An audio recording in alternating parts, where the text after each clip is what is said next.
Local Orphan is hero. He walked slowly because he was aging now and because of his limp and the defying tilt his body took to the left because of what happened to him in the war.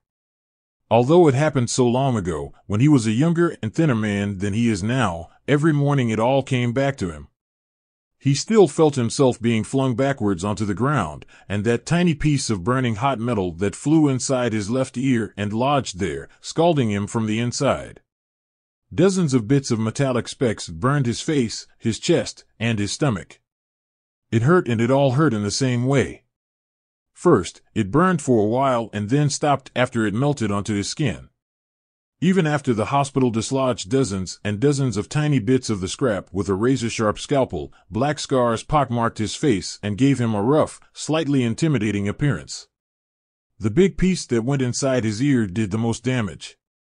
It felt as if someone had shoved a pair of burning pliers into his head and then tried to open them. All he had wanted to do was to open his mouth as wide as he could because that made the pressure go away for a few seconds. During one of those brief reprieves from the pain, he realized he couldn't hear anything. He thought maybe he was dead. He looked around and realized he was sprawled on the ground, and looked to his right and saw Makeon, that guy from, where was he from? That place in the south. Makeon's eyes were open so wide he wondered if it hurt to do that, to open your eyes that wide. He narrowed his eyes to see what Makeon was staring at, his stomach and all the things that go into the makings of his stomach, except they were outside of him now. There were blue veins and red veins and long skinny white things that looked as if they could be veins, and something still inside his stomach that bounced up and down and was purple. He lifted his eyes back to Makeon's face, and his eyes were still open wide, and his mouth was open too, wide, just like his eyes. He was startled when Makeon shook violently from head to toe, so he looked like he was dancing on his back. Then, as suddenly as he started shaking, he stopped. After a few seconds, his head snapped backwards, fast-like, and then he was perfectly still. And that's when he got nervous, because he never saw anything like that before. He never saw a human being do those things and look that way. Arriving at the diner through a light rain, he unlocked the large glass doors that led to the vestibule area and then unlocked the second set of small glass doors that opened to the main dining floor, and entering the darkened restaurant, found the main switch and turned on the lights.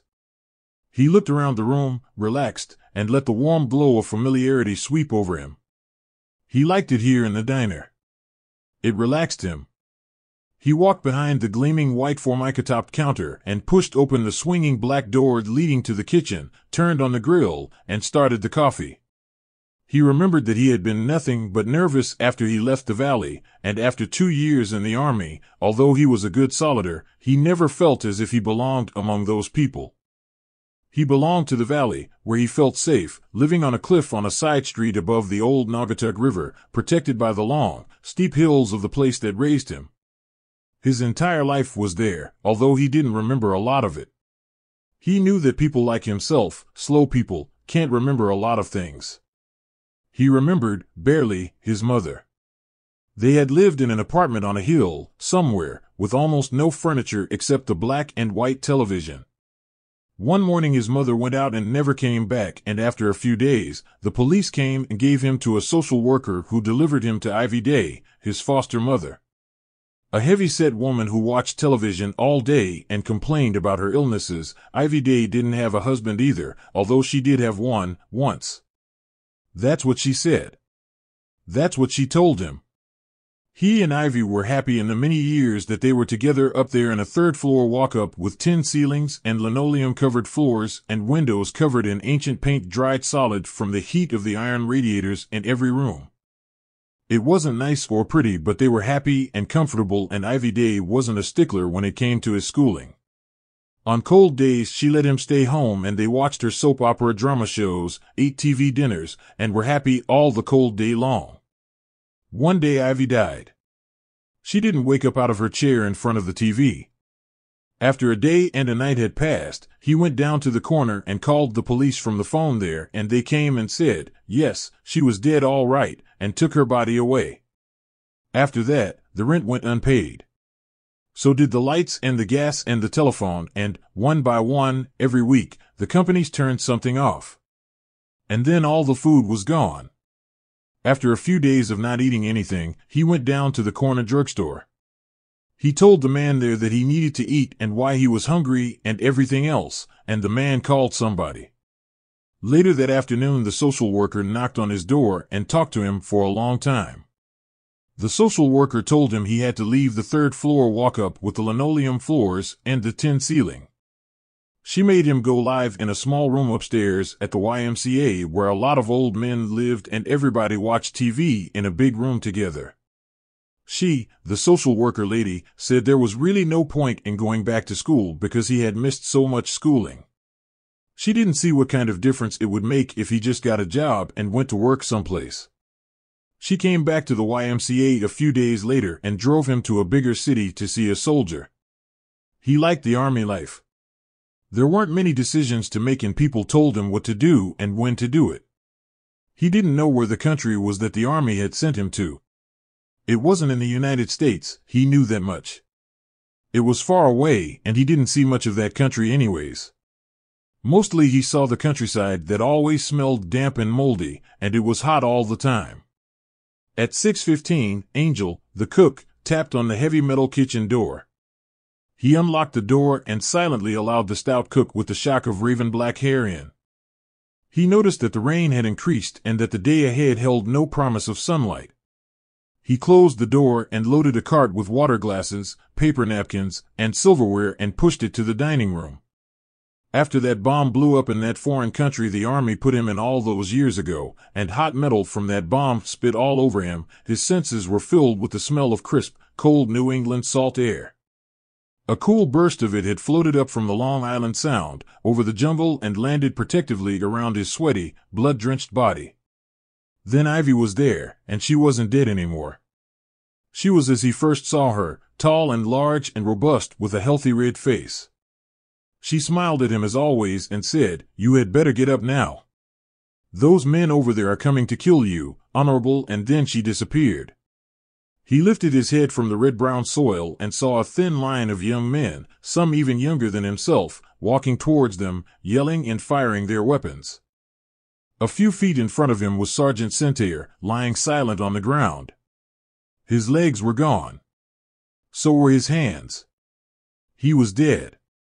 He must have been the one who stepped on the mine. He liked Sergeant Centaire because he was kind, and when he spoke to him he spoke slowly and always asked, "Do you understand? 'Cause if you don't, you just tell me," and he chewed dentine and smoked cigarettes and rested his hands on his hips. Sometimes he did those things all at once. He heard the sergeant's voice and looked to his left, and there was Sergeant Centaire, standing above him, looking down at him, except now he still had his hands and legs. "You remember what I told you?" the sergeant asked. "When it hits the fan, you grab onto that 50, the sergeant said, pointing to the .50 caliber machine gun, and shoot everything that looks, acts, walks, talks, crawls or otherwise fits into the general description of the goddamn enemy." "Yes, sir," he answered. "Don't call me sir," the sergeant said. "I work for a living." Sergeant Centaire looked across the field at the young men approaching and said gently, "This don't look real good, son, but you do your best." "Yes, sir." "I'll be seeing you," the sergeant replied. "You take care." "You're not gonna stay, Sergeant?" "Nope," he answered. "I gotta go. It's my time." "You'll be all right, I guarantee it. They grow them tough in the valley." Although every inch of him ached and he was pretty sure his left eye was gone and there was a lot of blood inside his mouth, he lifted himself to his elbows and then to his knees, and he did what the sergeant told him to do. He crawled over to the weapon and he laid in on the 50 and didn't let up until the cotter pin got too hot and broke and the shells jammed. When he released the trigger, he was the only person there who wasn't dead. Out in front of him were rows and rows of boys, all shot to holy hell and as dead gets. He half fell and half walked over to Macaon, whose eyes were open and staring up into heaven. He knelt next to him and stuffed his scattered body parts back into his stomach where they belonged, because that seemed like the right thing to do. While he pushed the multicolored veins and pieces of purple and red muscle back into Machion, he thought that blood doesn't feel the way you think it will feel, like red water, maybe. It feels more like greasy paint, and it dries brown, not red. He hadn't known there was all that stuff inside the human body. When he finished, he crawled silently to the others that were still alive, doing whatever he could to soothe them, which was not much. Most were dead. Hylas, the tall guy, was alive but not by much.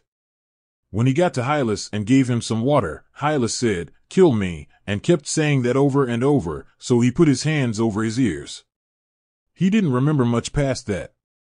It was nighttime when he woke up and some guys from a recon platoon were talking to him, but he couldn't hear them. One of them was chewing dentine and gave him a stick and winked at him. He seemed like a real nice guy.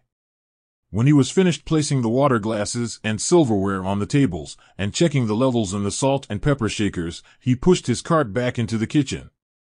There he washed and dried the mustard and ketchup bottles, loaded them onto his cart, and wheeled it back out to the dining room and stocked the bottles in the waitress shelf. The large clock on the wall, the one with the white face and black glass trim, was stuck on 12 as it had always been. It was 6:25 and Dolores, the waitress, was late, as always. A long time went by while he was in that army hospital, and one day a colonel came to see him to give him a medal. The colonel had a captain and a couple of second lieutenants with him. They smiled at him and said they were proud to know him, that he was a good man, a good solider and a hero. The colonel said, "Now you'll catch all the pretty gals," and then winked and smiled. But he knew that wasn't true.